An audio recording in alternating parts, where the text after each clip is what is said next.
कर्मयोग विषय का उपदेश।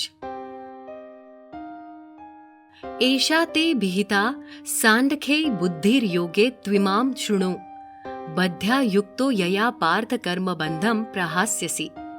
भावार्थ, हे पार्थ, ये बुद्धि तेरे लिए ज्ञान योग के विषय में कही गई और अब तू इसको कर्म योग के विषय में सुन। जिस बुद्धि से युक्त हुआ तो कर्मों के बंधन को भली भांति त्याग देगा, अर्थात सर्वथा नष्ट कर डालेगा।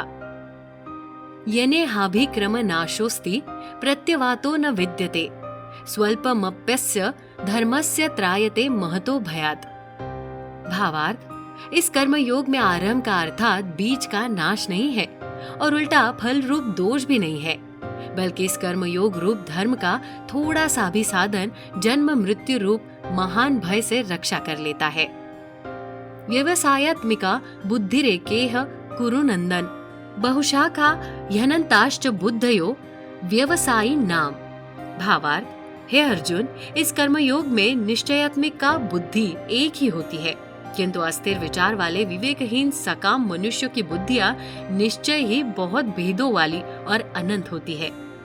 यामिमां पुष्पितां वाचं प्रवदन्त्य विपश्चितः वेदवादरताः पार्थः न्यान्यदस्तीति वादिनः कामात् मानः स्वर्गपरा जन्म कर्म फलप्रदां क्रिया विश्लेष बहुलां भोगैश्वर्य गतिं प्रति। भोगैश्वर्य प्रसक्तानां तया परहत चेतसां व्यवसायित्मिका बुद्धि ही समाधौ न विधीयते।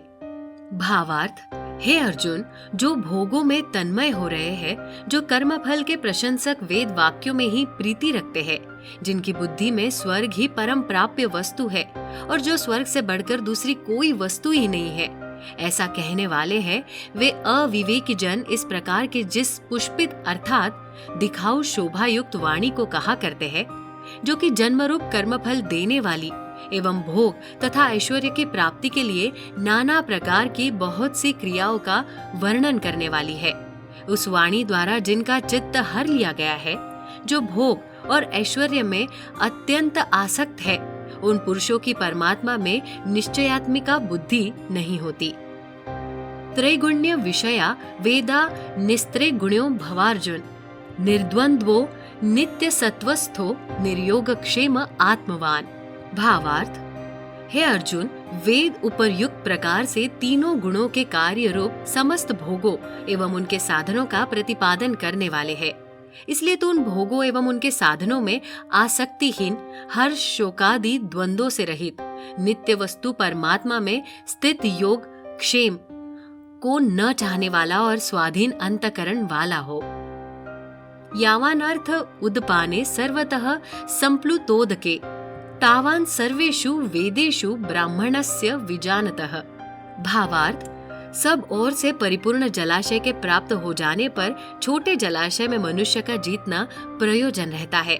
ब्रह्म को तत्व से जानने वाले ब्राह्मण का समस्त वेदों में उतना ही प्रयोजन रह जाता है। कर्मण्ये वाधिका रस्ते मा फलेषु कदाचन मा कर्म फल हेतुर्भुर्मा ते संगोस्त्व कर्मणि। भावार्थ, तेरा कर्म करने में ही अधिकार है, उसके फलों में कभी नहीं। इसलिए तू कर्मों के फल हेतु मत हो तथा तेरी कर्म न करने में भी आसक्ति न हो। योगस्थः कुरु कर्मणि संग त्यक्त्वा धनंजय सिद्धय सिद्ध्यो समो भूत्वा समत्वम योग उच्यते। भावार्थ, हे धनंजय, तू आसक्ति को त्याग कर तथा सिद्धि और असद्धि में समान बुद्धि वाला होकर योग में स्थित हुआ कर्तव्य कर्मों कर। समत्व कुछ भी कर्म किया जाए, उसके पूर्ण होने और न होने में तथा उसके फल में संभाव रहने का नाम समत्व है। यही योग कहलाता है। दुरेण ह्यवरम कर्म बुद्धि योगान धनंजय बुद्धो शरणमन्विच्छ कृपणाः फल हेतवः। भावार्थ, इस समत्व रूप बुद्धि योग से सकाम कर्म अत्यंत ही निम्न श्रेणी का है। इसलिए हे धनंजय, तू समबुद्धि में ही रक्षा का उपाय ढूंढ, अर्थात बुद्धि योग का ही आश्रय ग्रहण कर, क्योंकि फल के हेतु बनने वाले अत्यंत दीन है। बुद्धि युक्तो जहातिह उभे सुकृत दुष्कृते तस्माद्योगाय युज्यस्व योगः कर्मसु कौशलम। भावार्थ, समबुद्धि युक्त पुरुष पुण्य और पाप दोनों को इसी लोक में त्याग देता है, अर्थात उनसे मुक्त हो जाता है। इससे तू समत्व रूप योग में लग जा।